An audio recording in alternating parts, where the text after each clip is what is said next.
Well, back home now, townships in central western New South Wales are facing devastating flood peaks today. They'll be hitting levels not seen in 70 years.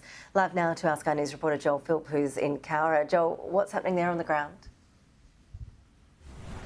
Well, Ash, here in Cowra, it's a similar scene to towns spotted across the region. You can see behind me an incredible amount of water has ripped through this community, caused devastation on the way. The flood peak here was at midnight last night at 14.3 metres, the highest level seen since 1952, and it is now slowly receding, in which locals are then able to assess the damage that's being done. So let's take a bit of a look.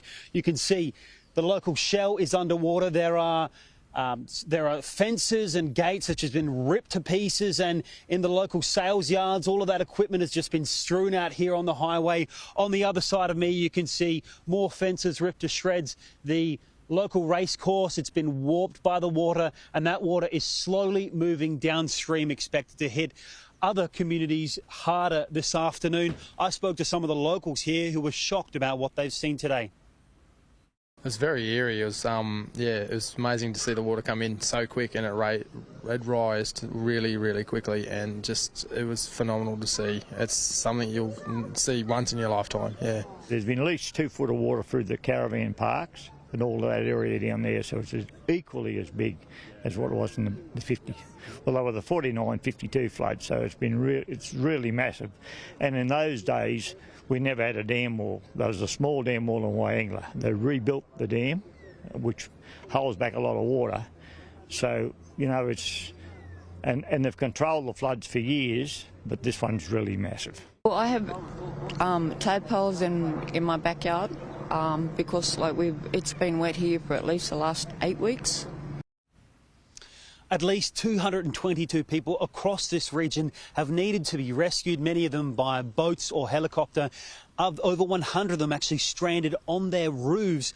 There were 900 calls for help. The ADF has been helping with troops on the ground to try and support volunteers here who are assessing this damage and doing what they can. The road behind me, they're trying to open it up in some fashion to get heavy vehicles through, because this is one of the main paths, of course, heading north further than here.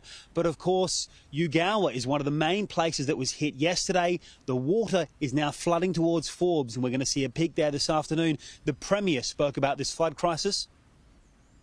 I want to thank the Acting Prime Minister, Richard Marles. Spoke with him yesterday in relation to getting additional ADF support. We'll have more boots on the ground today, an additional 100 ADF personnel. The coordination between the federal government, the state government and local councils in those areas has been incredibly important in making sure that care and support is there. The water that hit this region came from the Wyangla Dam, and we saw yesterday 250 gigalitres released, a peak for that dam. And to give you a context about what that is like compared to the early November floods, that's almost twice as much water being released in one day. It created an incredible wall of water which caused a whole bunch of devastation across the region that has seen records for November rain for a number of towns here. Ash?